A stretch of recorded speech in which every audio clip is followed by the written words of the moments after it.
Hey there folks, it's Mark Johnson from tech-snobs.com. Today we're going to go ahead and do a full review of the LG Lucid, and this is the Verizon model.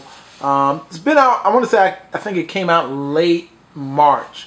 And I tell you what, I'll just say it off the bat, this device is actually impressed me in a lot of ways. Number one, obviously being the price, at being $79.99, which you can get, you're getting a 4G LTE phone, that also gives you a 1.2 dual-core processor.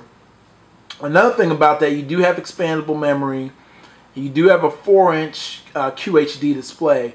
And the display on this is very, very nice. I mean, I'm actually rather impressed. I mean, I really can't tell, anything that's bad about it. And it's actually very bright and crisp. And it just looks good. Just overall, it looks good.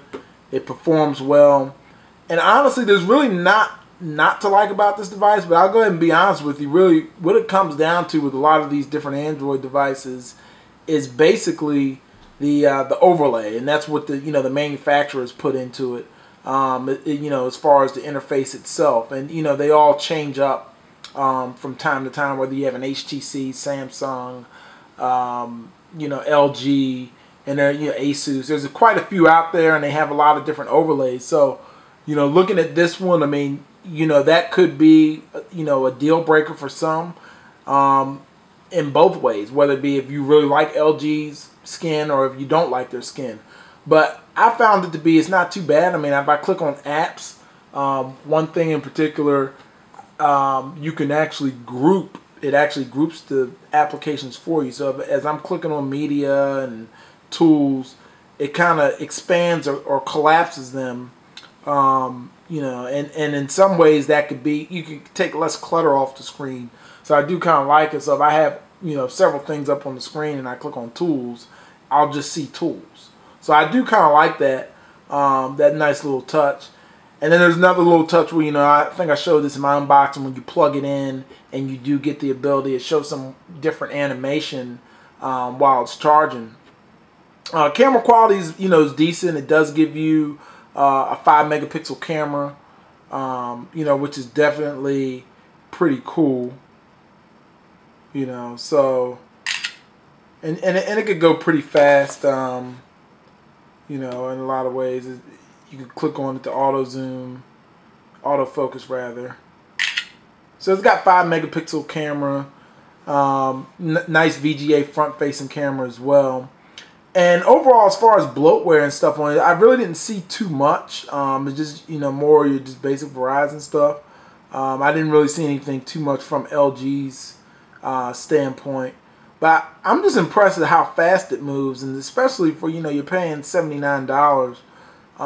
Usually when you pay under $100 or under $200, you don't really get a device that, I mean, there's a reason why you pay that low, And honestly, in this one, I haven't really come to see that, as far as like, honestly, this device could sell, I could see it selling for a good $150. Now, obviously, it came out 3 months ago, and you're about to have the Galaxy S3 come out soon and some other devices, but, when it came out, and even to this day, there's still no other real nice 4G device under $100. I mean, you do have the Razr, but, the Razr can be kind of wide to hold, and it doesn't appeal to everybody.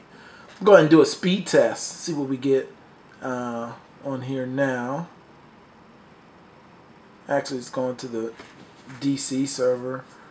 So getting some real nice speeds, nice 4G radio in here, and overall, it's just, this thing flies. I mean, it's definitely no complaints whatsoever. The battery holds up pretty well. It does take a while. One thing I will say, it does take a while to charge. When the battery has run down low, it does seem to take a little long to charge. It reminds me of some older Samsung devices that I used to have. But, honestly, at the end of the day, a lot of things are just going to be based on, do you like what LG has done? I mean, because as far as Android itself, it's still, let's see what version exactly. I think it's 2.36. So, about phone, software info. Yeah, so it is 2.36.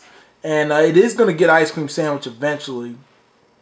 And so, other than that, I mean, it's, it's a very nice device. I'd say if you're looking for something, you don't want to spend a lot of money, you only want to spend maybe $100, $80 bucks. I mean, definitely take a good look at this, because for what you're getting for the money, I mean, it's definitely you know, worthwhile expense. I mean, I can't really complain as far as for $80 what you're getting in this package here. So be sure to check out more. I'm going to have a written review up on this soon, and more to come. More, you know, Galaxy S3 is coming soon. A lot of new products are going to be coming soon, so I'm going to keep on rolling with it. Keep checking me out on tech-snobs.com. Take care. Have a good day. Bye.